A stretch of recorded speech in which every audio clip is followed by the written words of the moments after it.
Hello everyone. তো দেখো দিনটা ছিল আমার দিদির ছেলের আর কি জন্মদিন। তো এটা ওর ছোটো ছেলে।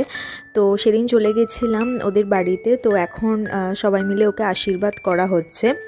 তো দেখো ওর দাদা ওকে আশীর্বাদ করছে।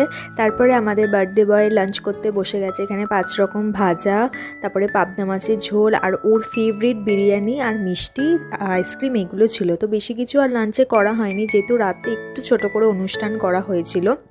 তো দেখো এখানে ওদের এই গাছের পোর্শনটা না, মানে এই ছাদের পোর্শনটা আমার এত ভালো লাগে আর কি, আমি আসলে এখানে আসি।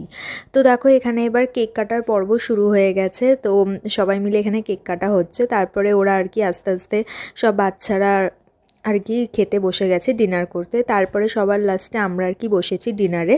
তো এবার রাতের মেনু ছিল mixed fried rice, chilli chicken, ডিমের ডেভিল আর স্যালাড। আর আইসক্রিমও ছিল, যেহেতু আমি আর আইসক্রিমটা খাইনি সেজন্য দেখাইনি, আর কোল্ড ড্রিঙ্কসটা আমি খেয়েছি।